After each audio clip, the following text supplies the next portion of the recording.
Welcome, ladies and gentlemen, to episode 9 of the Let's Go show. We are here on this beautiful Valentine's Day. Again, most of you guys know that we drop all of our episodes on Saturdays, but on this special edition, I wanted to wait till after the Super Bowl. Today, the Ant-Man reviews came out as well, so I was also waiting for the review embargo to lift. So like that, today I can give you guys kind of like a really in-depth or just kind of freely talk about Ant-Man. I'm not going to talk about spoilers because, of course, you know, most of you guys haven't seen the movie. Right now, we're going to be talking about Ant-Man and the Wasp Quantumania. We're going to be talking about some of the major trailers that dropped at the Super Bowl and just a couple of different things going on in the world of entertainment. You guys know the drill. This is the Let's Go show. Let's freaking go. Welcome back. I got my boy today with me, Editor Gio. Ooh. What's up, babies? Got a lot to talk about. Let's sit down. Bro, we got a lot to talk about. Marvel's popping off. DC's popping off.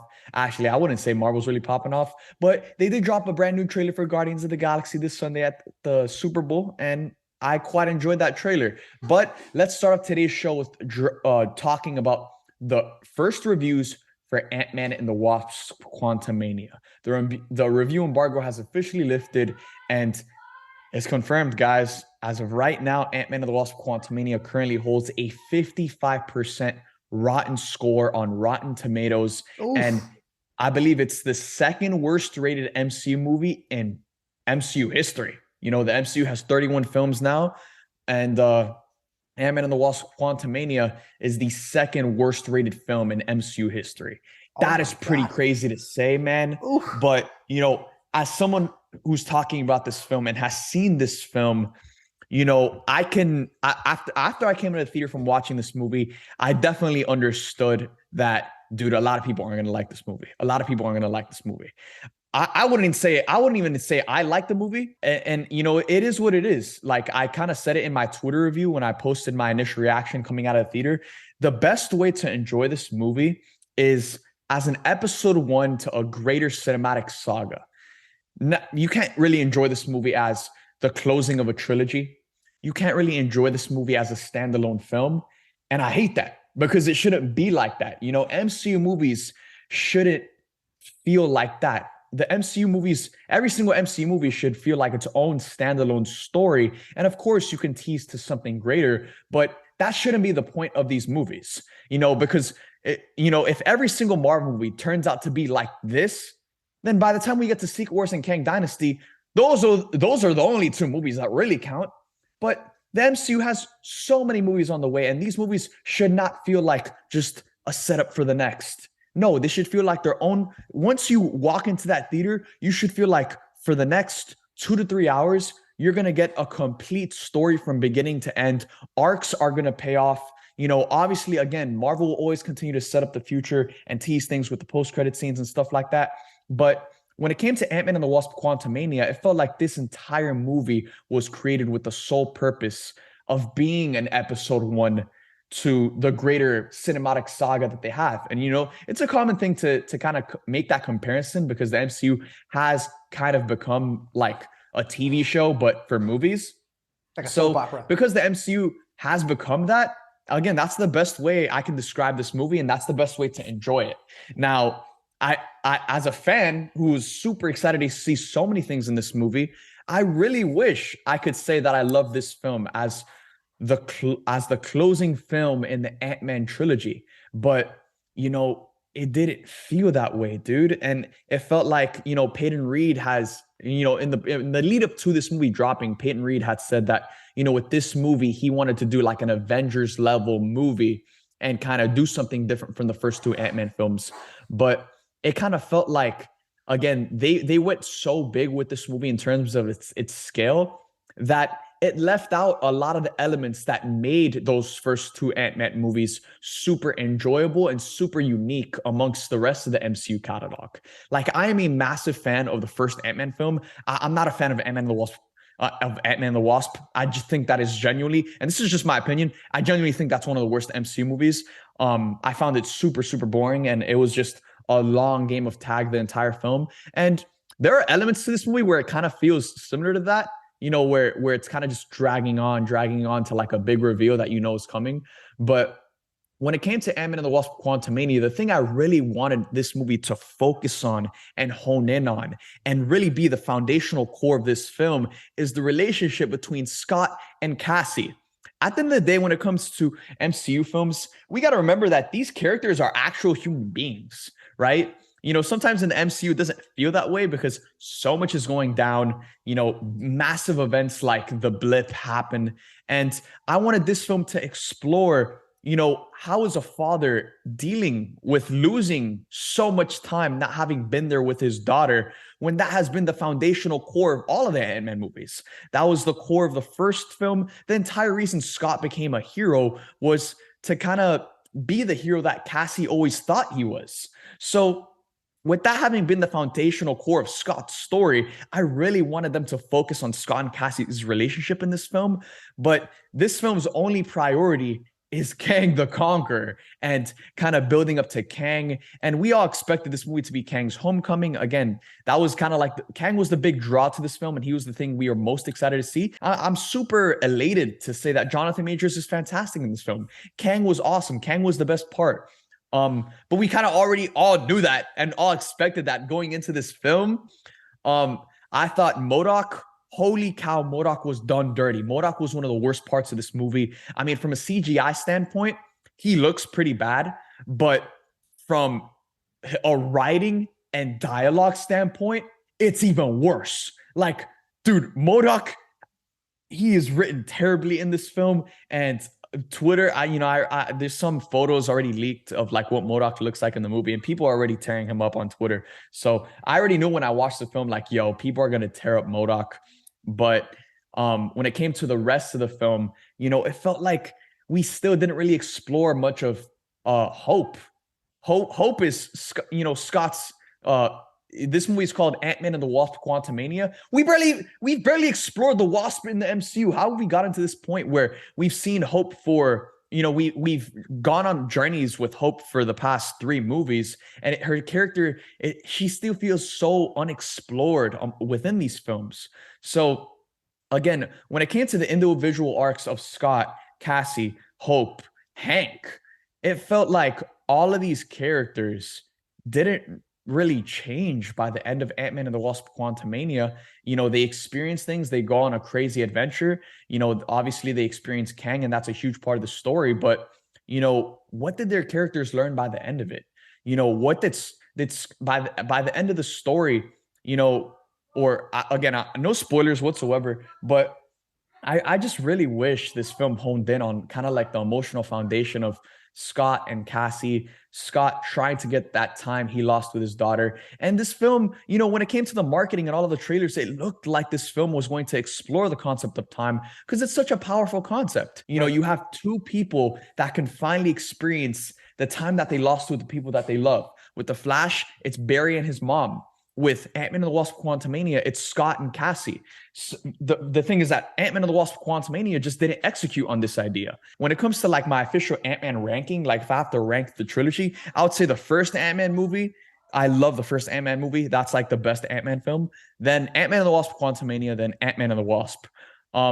Again, you kind of got to go into this movie trying to enjoy it as an episode 1 to something greater. I wish that wasn't the case because that shouldn't be how that shouldn't be what MCU movies are or what they become moving forward. Another thing I want to mention is that, dude, this movie feels like if Marvel made a Star Wars movie, yeah, it would be this movie. The quantum realm is explored in super creative ways.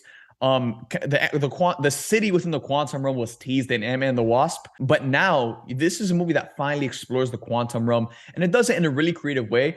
A huge problem that I think that a lot of people had, or concerns that a lot of people had going into this film, was like the CGI. But I thought a lot of the special effects held up pretty well. A lot of the stuff looked really, really great. Again, MODOK looked like crap.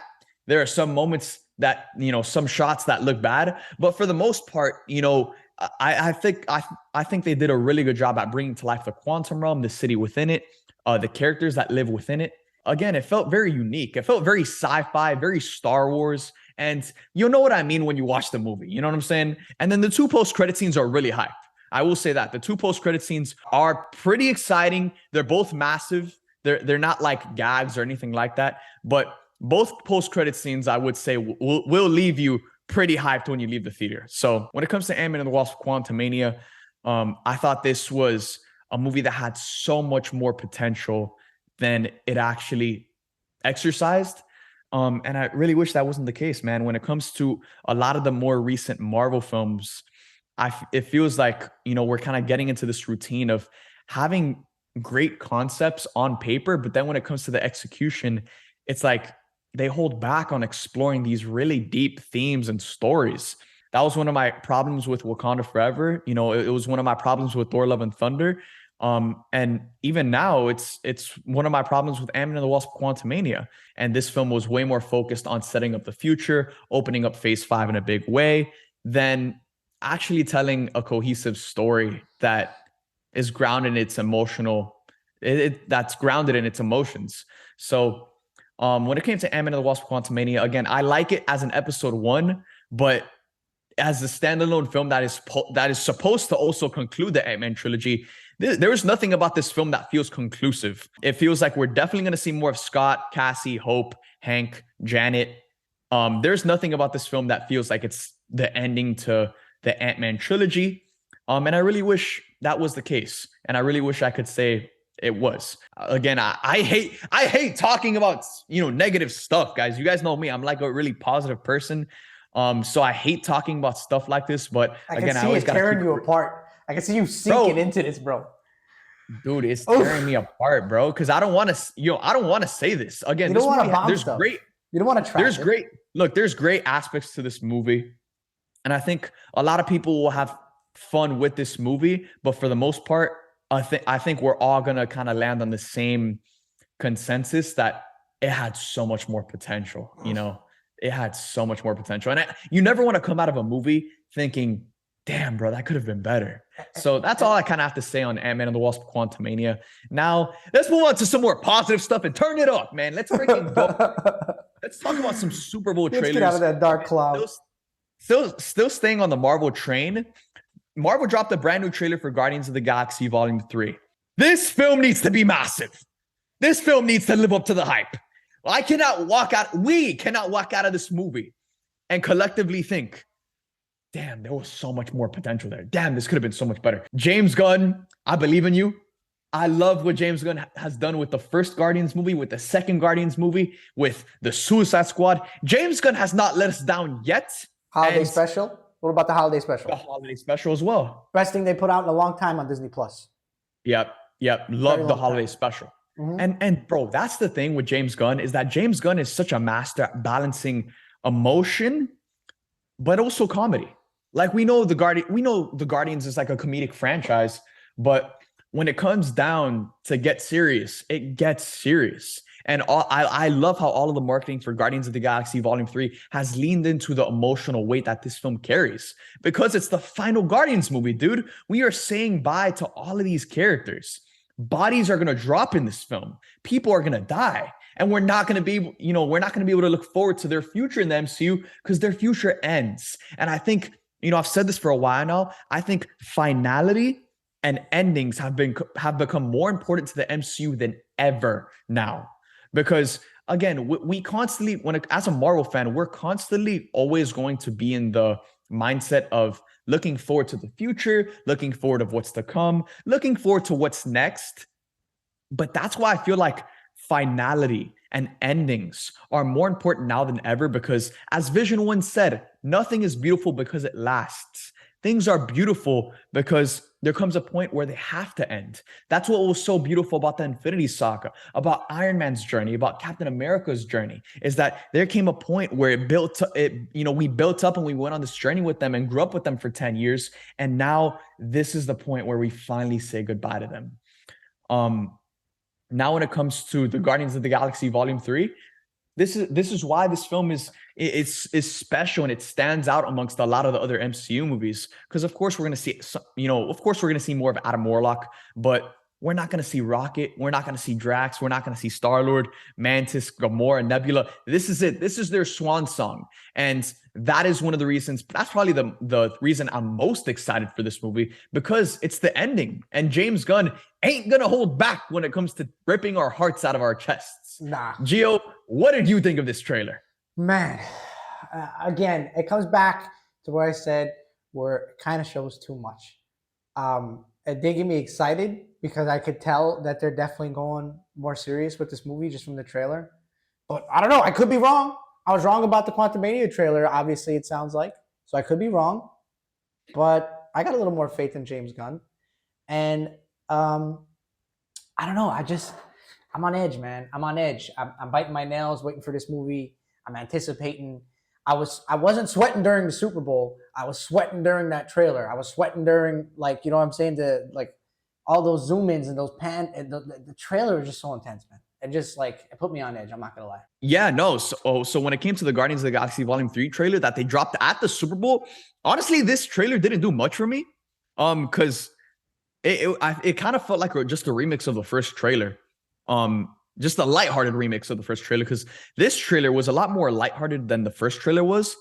But the first trailer, I'm already sold on this movie. I don't need to see anything more. I don't need to. Again, I'm ready for the film. When it came to that first Guardians trailer, I love that trailer so much that it already sold me on the movie. So when it came to this trailer that they dropped at the Super Bowl, I don't think there's anything else they can really show that can get us crazy out of this world hype, because we're already there, That one shot of Rocket, though, was pretty crazy. That one shot of Rocket with the strapped up like that. Yeah. I mean, but that's something that the first trailer kind of already showed us, that Rocket was an experiment of the High Evolutionary. And yeah, we got a couple of more shots of that in this trailer, a couple of other shots of Adam Warlock, and super hyped to see Will Poulter as Adam Warlock in this movie. But yeah, when it came to this second Guardians trailer, I thought it was okay. I didn't watch it and was jumping out of my seat. I just thought, damn, I'm ready. Sign me up. I don't need to see anything more. It was kind of like when they were doing the marketing for Black Adam, it kind of felt like every single trailer was kind of just another remix of the first trailer, and they were kind of just showing the same things. This Guardians trailer felt in a similar vein to that. Okay. But another trailer that just absolutely dominated the Super Bowl, and this has been a trailer that has just rejuvenated the DC fan base, because everyone has been talking about this movie. Even I've been seeing a lot of Marvel stans talk about this movie because it just looks phenomenal. And I'm talking about The Flash. Whoa! What a trailer! We've been waiting for this movie for ages. This movie was supposed to come out in 2018. We've literally grown up, not with the movie, but with the production of the movie. This movie has gone through multiple directors, multiple writers, multiple scripts, multiple reshoots. On paper, this isn't a film that's supposed to be good, but it has been touted by everyone involved, including the new CEO of DC Studios, James Gunn himself, as one of the greatest superhero films ever made. Woo! That is a direct quote from someone like James Gunn. And bro, for James Gunn to say that when he literally has his own superhero movie coming out a month before The Flash, it says something. It says something. Makes the trailer hit even harder. Dude, and exactly. It made the trailer hit even harder. And, I absolutely love this trailer so much. Look, when it comes to DC, say what you want about their movies, but DC knows how to cook up a fire trailer, dude. I love, when you go, I want you guys to go back after listening to this pod. I want you guys to go back and rewatch the first trailers for Batman versus Superman, for Man of Steel, for even the first Suicide Squad movie in 2016. Yeah, 100%. The actual movies, that's a whole different discussion. But the trailers for these films are phenomenal. And The Flash is no different. The trailer editor and the movie editor had each other's jobs. They should have just switched roles. Put the trailer editor on the movie. Put the movie editor on the trailer. You know what I mean? Dude, I hope that's not the case with The Flash. Because I don't think so. I don't think it's possible. I don't think it's possible from what we saw. What we saw, man, if I was sweating from the Guardians of the Galaxy trailer, that was a remix. Imagine what I was doing to the Flash trailer, bro. I was taking a shower in sweat. My goodness, what a freaking trailer, bro. My God, that was one of the best trailers I've seen in a very long time. And, bro, Michael Keaton, I never ever thought, I swear to you, I never thought he would come back. No one thought he would come back. He didn't even need to come back. But when you see him back, it freaking like, oh shit. And Ben Affleck is my favorite on-screen looking Batman of all time. I don't think Hmm. anyone looked more like Batman than Ben Affleck. When he's in that costume, it's like he came right out of a comic book page. Dude, And yeah, I that agree. blue and yellow costume, man, when he's on that bike, oh my god, bro. I can watch that scene over and over again. I can't wait. I really, really can't wait. I have no idea what to expect, but I can't believe I'm gonna see that movie. I can't believe it's gonna see the light of day. But I'm also kind of torn because of everything that's happened with Ezra Miller. But at the same time, The Flash is my favorite superhero. I said this before. I don't know, Bro, and dude. look, hold up. I want to bring that up too, because that's been a massive topic of conversation of, a lot of people trying to boycott the Flash and not watch the movie at all and not support the movie and trying to cancel other people for even like for even saying the movie looks good or for even liking the trailer or being excited for the movie. Like, look, I'm gonna tell you guys right here, right now, you liking the Flash does not mean you support Ezra Miller, you know? Like and when it comes to like movies are so much bigger than just one person. One person's actions shouldn't define how we support someone like Sasha Kaye, who's about to have her big break as Supergirl in this film, as uh Andy Muschietti, the director. Andy and Barbara Muschietti, they have been working on this movie for years. I think they deserve some love from, an epic looking movie. Um, Michael Keaton, Michael Shannon, Ben Affleck, like the list goes on and on. And we're talking about tens of thousands of people that have worked on this film. So, like, again, one person's actions shouldn't define all of these people that have been working to bring this movie to life for years. They're doing the So same thing with Hogwarts Legacy. well, Hogwarts Legacy is a completely different discussion, and I don't want to get into that. But I'm just talking about the Flash movie specifically. Again, you can support this movie and still condemn Ezra Miller's actions and want to see them held accountable. But when it comes to the Flash trailer, again, I don't want to talk about all of that negative energy, all of that negative drama. I want to talk about what looks great, which is pretty much everything in this damn trailer.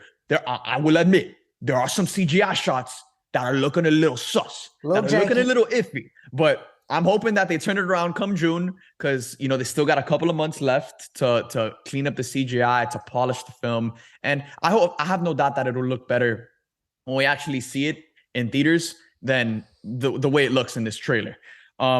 But this trailer, it blew me away, man. This was the trailer that DC needed. Again, when it comes to this Flash movie, there has been so much negative drama surrounding it from behind the scenes. But so now that DC is going all in on this movie, they needed a trailer that can get people on board, and that's what this trailer did. I think that this trailer job accomplished, because now this has been a trailer that everyone has been talking about online. Everyone is super on board, and not only do you have you had the comments from someone like James Gunn touting this as one of the greatest superhero films ever made. Another thing as well that came out before James Gunn ever said that was that this film received some of the best test screening scores since the Dark Knight trilogy. So for that to have come out as well, for James Gunn to have said what he said, everyone that has gotten a chance to see this movie, they're all saying the same thing. And now this trailer was fire as hell. So, 1+1 is looking like it's going to equal 2. You know what I'm saying? So, one of my, again, kind of just breaking down the trailer and what we saw, man. Like, again, we know this film is going to be built on the emotional core, the emotional story, which is Barry learning to let go of the past and move forward with his life. I think it's very interesting that when you have a character like the Flash, who's all about running forward and being able to run as faster than anyone, Barry is struggling to let go of the past and struggling to move forward, even though he's the fastest dude in history, fastest dude of all time. So when it comes to the Flash, this is going to be a movie that's grounded on the emotional story of Barry learning to let go of the past, learning to grieve his mom. And when one thing I'm super excited about, and this is something I've heard behind the scenes. So, take this with a grain of salt. Again, I heard this a long time ago, but I heard that this movie might actually canonize the Snyder Cut. Because in the Snyder Cut, that's where Barry first time travels. And in Zack Snyder's Justice League, you know, Barry's still a noob. He still doesn't really know how to use his powers. He's still very young in his journey of being the Flash, and he doesn't really know how to be a superhero. But in the Snyder Cut, Barry travels back in time and he saves everyone. He kind of did that by accident, but it happened. And now in the Flash movie, Barry, I guess it's kind of like the aftermath of the Snyder Cut. So now that Barry knows that he can travel back in time, he's kind of thinking to himself like, "Yo, what if I can travel, you know, to a different timeline, to a different multiverse, to a timeline where my mom actually survived, and actually I can actually be with my mom." And that is such a human story. It's something that any of us would do. You know, if any one of us lost our mom, our dad, a loved one, and we had the power to go somewhere where we could be with them, we would go there. And that's exactly what Barry is doing. But in doing that, it of course puts the entire multiverse at risk, and a lot of things in danger. And then that's when Barry goes on this crazy adventure and meets someone like Michael Keaton's Batman, Sasha Cal's Supergirl, Michael Shannon's General Zod. And I think all of these characters, a lot of people want to tout this movie as just some cameo fest and some, you know, fan service, I guess, bland piece of garbage. That's how a lot of people want to tout this movie, you know, from people that are just trying to hate on the film. But every single one of these characters that we saw in this trailer for The Flash, they all can serve a massive role to Barry's journey and to the story, which is the most important thing. It's how are these characters going to serve the story? Are they just going to be there just, you know, just as a cameo, just to, you know, get a pop from the audience? Or are they actually going to serve a purpose to the story? And I think they are. And this is how they can. So when it comes to Michael Keaton's Batman, who's obviously going to play a huge role in this story, first of all, the character of Bruce Wayne has always struggled with grieving his parents his entire life. The death of Bruce Wayne's parents, that moment in time, has shaped who he has become. And he's carried that trauma, that pain with him his entire life. So now when it comes to Michael Keaton specifically, who is an older Bruce Wayne, an older Batman, and more experienced, and at this point in his life, he's lost everyone, including Alfred, because in the Michael Keaton Batman films, oh my gosh, I forgot his name. I think it was Joe Schumacher. Yeah, he played Alfred, and Joe Schumacher sadly passed away. Rest in peace. But at this point in time, Michael Keaton's Batman, or Michael Keaton's Bruce Wayne, is completely alone. He's lost everyone. And again, having been more experienced, maybe he can teach Barry a thing about grieving, about dealing with pain, about dealing with trauma, about trying to move forward. I think that's something that's very captivating, and I hope that's something that's explored in this film. It's kind of like when it comes to Andrew Garfield's Spider-Man. You know, him having lost Gwen Stacy allowed for him to kind of have that mentorship moment to someone like Tom Holland's Spider-Man, and it served this character in a massive way. They have the same opportunity right here with Michael Keaton's Batman. Yeah. No, now, it's DC's No Way Home. Absolutely. It's exactly what this movie is going to be. And it has potential to really, really go for that super, again, same thing with Guardians, super crazy emotional side of it. You know what I mean? And like you were saying, with Michael Keaton in it, being old now, and with Ben Affleck in it, you know what I mean? It's gonna be something to watch, man. Develop the Flash as he is. It's no way home for DC. That's all it looks like to me, and that's not a bad thing. That's an amazing thing. That's very exciting.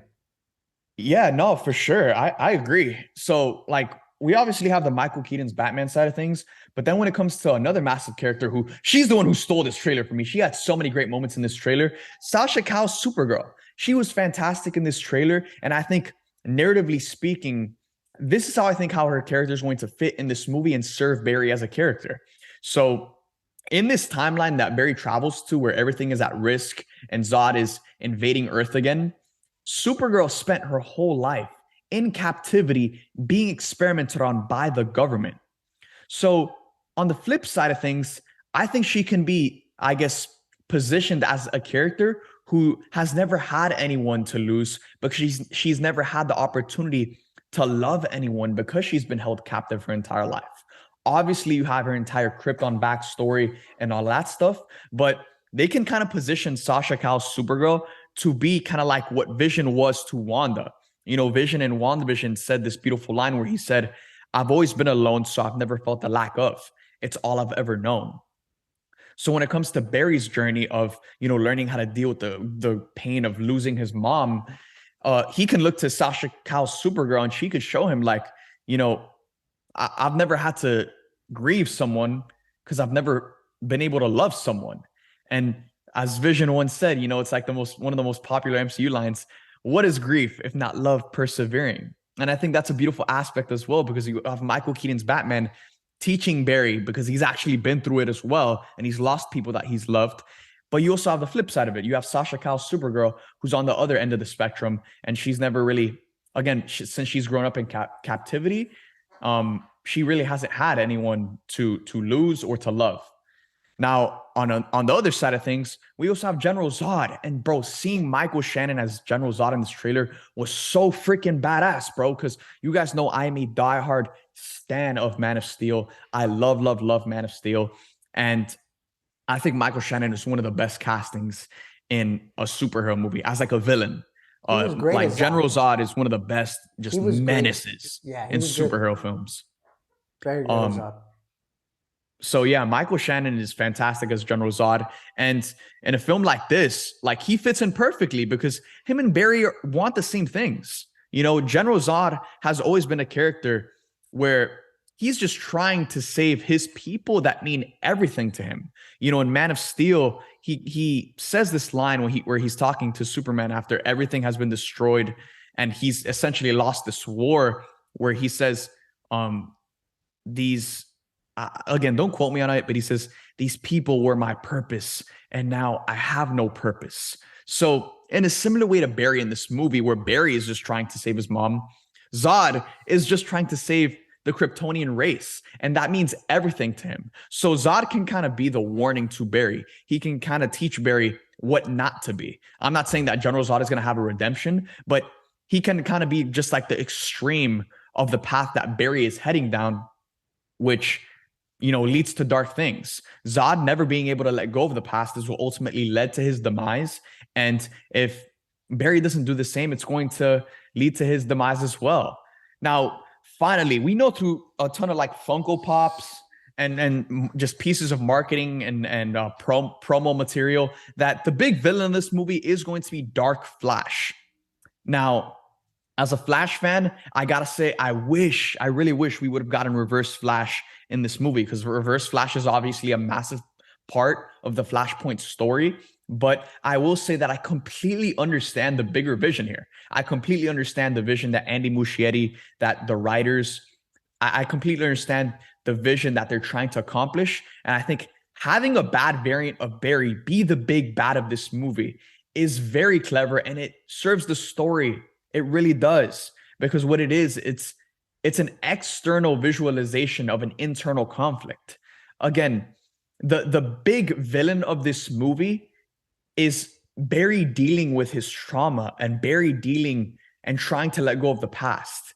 So a bad variant of Barry being the Dark Flash and being the villain of this movie, that is an external representation of what's actually going on inside for Barry. It's him versus him.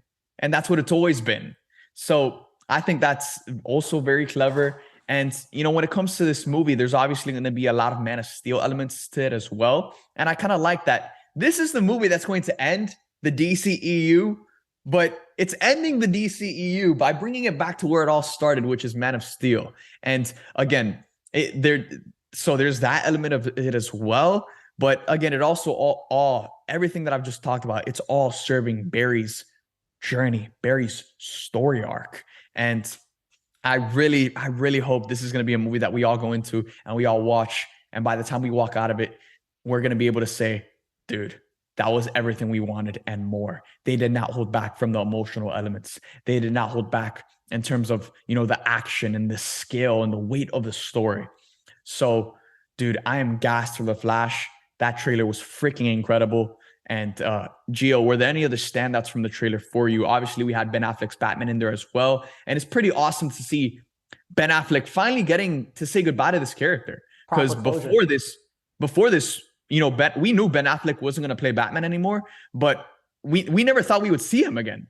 But now he came back for this movie, and this movie is kind of just a beautiful way for him to say goodbye to the character of Batman. And honestly, man, it's eating me up because I wish Henry Cavill got that moment, man. After seeing Sasha Calle in this trailer, one of the things that was just really eating me up was like, damn, dude, like we're never gonna get to see Henry Cavill's Superman meet Kara, meet his cousin. And it just eats me up because, with DC, we've always constantly been, and as DC fans, we've always constantly been in the mind frame of, damn, this is what, we're always constantly thinking what could have been.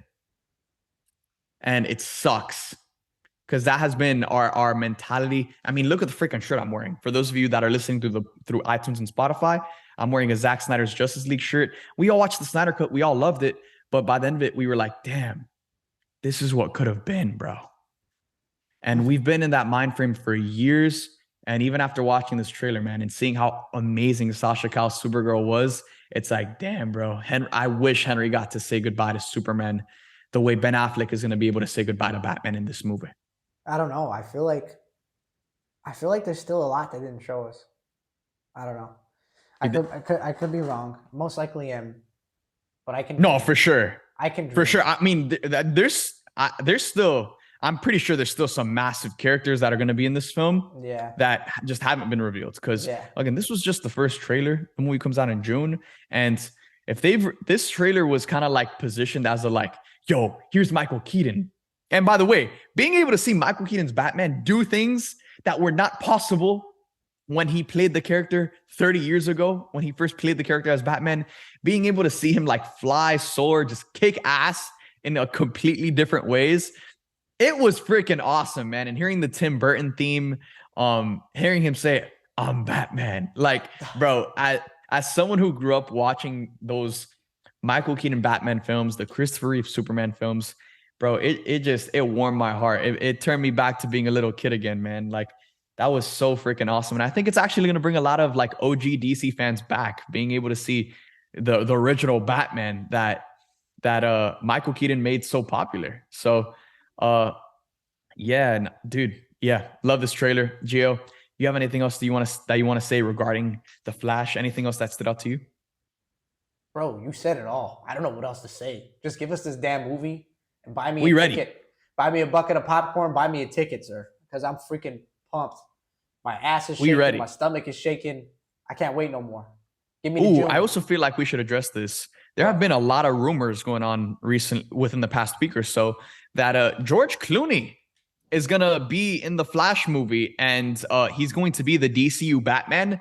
But since then, James Gunn himself, and this is one of the best things that has come from James Gunn being the CEO of DC Studios, is that for a lot of the rumors that are out there that kind of put the DC fandom, that send a lot of these rumors that send the DC fandom in a craze, James Gunn just comes out and just debunks them. He's like, no, that's not true. No. So, again, for the past week or so, it's been circulating that George Clooney is going to return as Batman and be the main DCU Batman. But since then, James Gunn has come out and denied these rumors and has confirmed that they are going to cast a brand new actor for the DCU Batman that is going to be introduced in the Brave and the Bold movie. That's going to be a part of the James Gunn's DCU plan. And again, of course, the Flash movie is supposed to reset the DC universe. And after that, it's just a clean slate moving on past Aquaman and the Lost Kingdom. I didn't know how I feel about George Clooney coming back as a DCU Batman. So I'm kind of happy he debunked that. You know what I mean? I did not want that. No one wanted that, bro. I don't think I wanted those hard-on silver nipples. You know what I mean? I wasn't looking forward to that. I wanted to see someone new. But a little side question, a little random one. I'm putting you on the spot here. Do you have any kind of fan cast for the new DCU Batman? Because there's one guy that comes to mind. I just don't know if he has the acting ability to portray it, but he's got the face for it. Dude, honestly, bro, when it comes to all of the castings for the new main characters of the DCU, for Superman, for Batman, for Wonder Woman, for Green Lantern, for all of them, bro, I want them to cast actors that we don't know. we don't know, that we can't even think of, that aren't even in the conversation amongst fans. I want them to cast actors out of left field and let these actors blow up alongside these characters. When we look at I look at someone like Tom, when Tom Holland was cast as Spider-Man, I remember everyone thinking and saying on social media, like, bro, who is this kid? That, this kid is a nobody. But now he's Tom Holland. You know what I'm saying? Now they're fan casting him in everything. Now he's going to be in every movie. Yeah. And then it's like, sometimes when you cast bigger actors in roles like a Superman, like a Batman, sometimes if the actor is like really popular and really, really further along in their career, they're going to want more like creative control on like the story, the character, what they want to do. They might be a little less, I guess, willing to appear in more films, because that means they have to have a bigger contract, they have to get paid a lot more. So I want when it comes to Superman, when it comes to Batman, like, sure, I have some actors that come to mind, but ultimately the thing I want more than anything is for them to just cast completely new actors that we can't even think of right now, but then when we see them on screen, we're like, yo, they were born to play this character. That would be the smart move. I think that's the only move.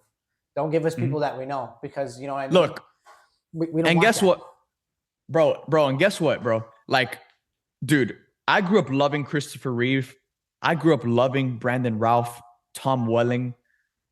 Then came Henry Cavill. And I love Henry Cavill so much. But if I love every single one of them and they have all been so great in their own right, then I'm probably going to love the next one as well. That means it's possible for me to love another one. So, yeah, that's kind of just my stance when it comes to the castings on the new DCU. So you don't have one fan cast? Not in your head at all? Dude, the only one is Glenn Powell as Booster Gold or Hal Jordan. That's my only one. That's the only one you got? Only one. Yeah, that's my only one. Okay. Glenn Powell, need him in a superhero project. Yeah, man. I agree with that. Actually, bro, I actually met him at the premiere for Quantumania. Did you really? And yeah, I met him at the after. Yeah, now I know who you're talking about. Now I know who Glenn Powell is. I was just totally pretending like I did. Yeah, he was in Top Gun. That guy has a Booster Gold look. He has that kind of vibe. He has that kind of vibe. He has the look. He has like the charisma. I don't know. He exudes like Booster Gold, Hal Jordan. So I really hope we get to see him in a project pretty soon. What did you think about the Super Bowl trailers as a whole? Wait, what did you think about the Super Bowl trailers as a whole? Like, just all of them in general. Like, what would you rate the Super Bowl trailers and the commercials? Dude, honestly, I really wish we got a trailer for The Little Mermaid or The Marvels. Yeah, you said we might get one of those. I remember that.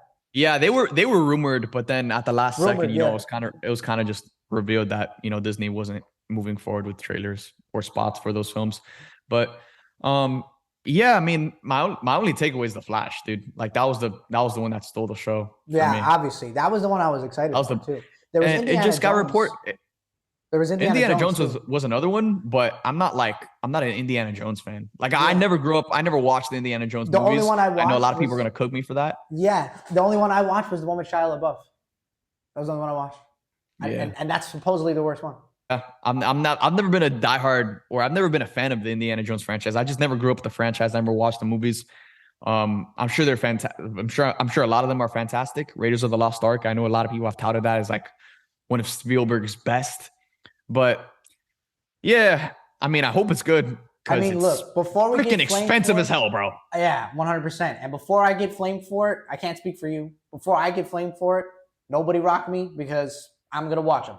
I'm gonna watch them. All right, I swear I am. Maybe tonight, maybe tomorrow, I will watch them. I want to watch the old ones, the really good ones. Dude, there's nothing wrong with hopping on now. There's nothing wrong. Hey, I'm late. People can't gatekeep, bro. I'm late, but I'm here. Okay. Hey, that's all that matters. Don't hurt my feelings, all right? I'm going to try. That's all that matters. Now, moving on to the next topic, Creed 3. So, guys, I got the chance to watch Creed 3 last week, and I kind of alluded to it earlier on the podcast, but, dude, I am so gassed to talk about this movie. It was so good. This movie was everything I wanted it to be and more. Jonathan Majors has once again stolen a movie that's not even his. First, he stole Ant-Man and the Wasp Quantumania, and now he has stolen Creed 3. Jonathan Majors was so fantastic in this movie. His character's name is Damian Anderson. And what I love about this movie is that it's really written in a way so by the time you get to that final fight and all of the chips are on the table, it's it's Adonis Creed versus Damian Anderson. You don't know who to root for. And when it comes to the Rocky franchise, when it comes to the other Creed movies, you kind of every single time you go into those fights, you kind of know like who the hero is and who the villain is. But when it came to this film, I was low key rooting for Damien, bro. Like when it came to that final fight, both you did not know who to root for. Both characters are written so well. Adonis Creed has a lot to do with this movie, and this movie is probably the most emotional and most personal story that is told amongst the entire Creed franchise. Rocky Balboa isn't in it, and I will say that's probably like my biggest, I guess critique of the film is that there were some scenes in this movie where you watch the film and because like something happens and like there's a particular thing that happens and you're like, dude, Rocky would have shown up, bro. Rocky would have shown up and he would have been there for Adonis in a moment like this. And there are a couple of scenes that happen like that in this movie. And it just kind of leaves you wondering. So I really wish, I guess Rocky would have shown up at some point in the film, but that's not the case. And, even though Rocky isn't in this movie, I do think that it went a long way in letting Adonis stand on his own because that has been the entire point of the Creed movies. It's been Adonis trying to carve his own legacy, make his own path separate from what his dad did back in the day. So now with this movie, this is kind of Adonis's time to shine away from Rocky. This is Adonis's time to make his own path, make his own legacy. And for this being Michael B. Jordan's directorial debut, bro, he freaking crushed it. He crushed it, guys. I cannot look, you got to watch this movie in IMAX because I can't put it into words how amazing it was to be inside a jam-packed IMAX theater on the biggest screen possible and being able to hear those punches and literally feel the punches. It felt like kind of similar. The last theater experience I kind of had this for was Avatar: The Way of Water and Top Gun Maverick, where those are two big blockbuster films that you just kind of had to watch in IMAX because the sound design, the visuals, it's all so much more immersive. And when it comes to Creed 3, this is a movie I definitely recommend to watch in IMAX because, dude, the way the fights are shot, they literally look like they're straight out of an anime. That's the best way to describe them. I've never seen boxing fights choreographed and shot the way they are in this movie. They are very eccentric. They are very, I guess, just like loud. Like you feel the punches, dude. They are hard hits. Jonathan Majors is throwing haymakers. Michael B. Jordan is throwing haymakers, and both of them have just such a great on-screen chemistry together. What else? I'm like, again, there's when it comes to Creed 3, there's so much to talk about that I just kind of like I just kind of like just freeze when I'm thinking about it because it's just like so much. Hey, if it leaves you speechless, that's also a good thing. Dude, there's also like a massive family dynamic in the film, which I really enjoyed because now you have, in the last film in Creed 2, Adonis had a daughter. And now in this film, he has, when he's going into fights, that's another element to it as well. It's like, dude, when you go into a fight, you're risking your life. And now at this point in Adonis's life, he's a father. He has to think about so much more than just himself and his legacy. And that feeds into everything else. So I truly loved Creed 3. I think a lot of people are going to be very happy with this film. I think a lot of you guys are going to love this film. Again, Jonathan Majors, for me, stole the freaking show. He was fantastic. And I really hope we get to see more of Jonathan Majors in this world and continue to play this character. I don't even know what else to say, man. Creed 3 fire as hell. Make sure to check it out. I think it comes out March 3rd. Man, that movie makes me want to just freaking that franchise, bro. Just makes me want to just be. I just want to box. I just want to beat the shit out of people when I say that movie in a good way, because it just gets me freaking amped, bro. I love. Dude, that's the thing. Rocky. I love Rocky. Can I tell you a quick story? Yeah. When I was 4 or 5 years old, my brother was crying like a disaster because there was a Rocky box set for sale at Blockbuster, but it was like like $100 or something like that.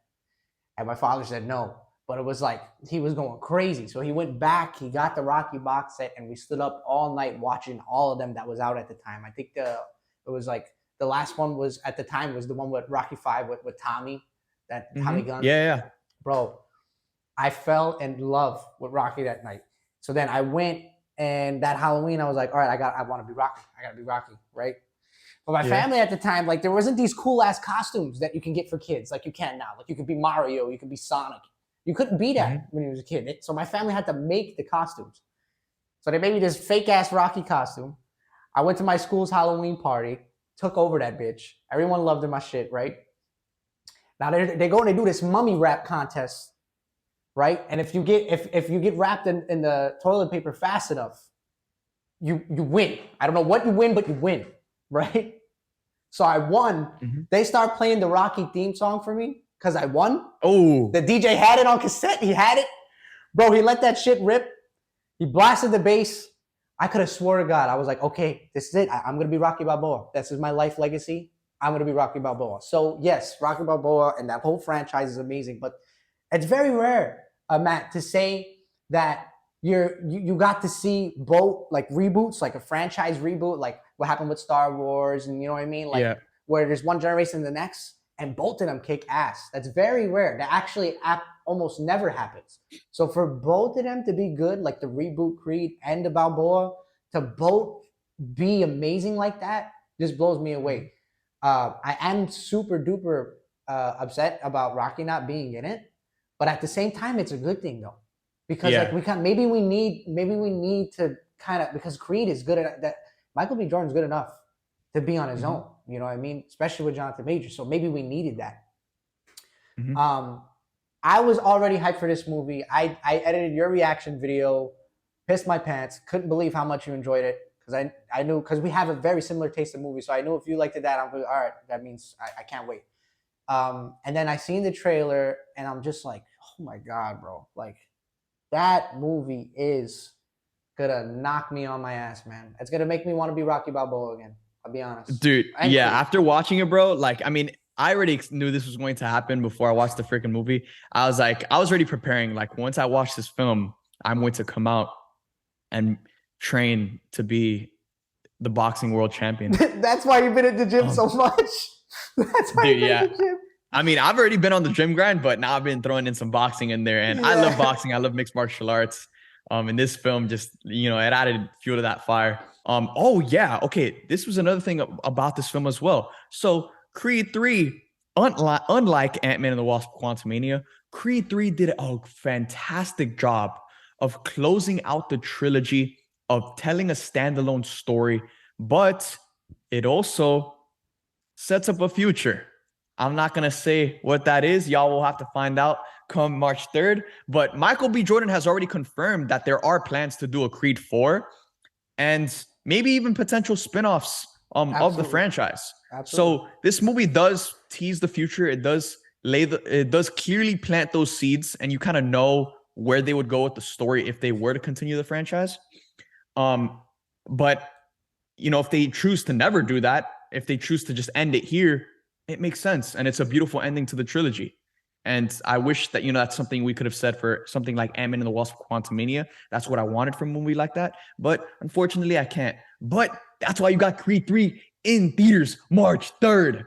Another film I want to give a massive shout out to is At Midnight, streaming right now on Paramount Plus. It's Valentine's Day. This is a beautiful rom-com that if you guys are fans of rom-coms, or if you guys have someone that that loves rom-coms, treat them this Valentine's Day. Go watch At Midnight on Paramount Plus. Catch your boy. I have like a 7-second cameo in the movie, and it was like just a dream come true to be able to see my name in the credits, to be able to see my face, hear my voice on screen. It was so surreal. And I think a lot of, again, if you like rom-coms, you're gonna like this movie. This movie, I've always been a massive fan of rom-coms and of that genre.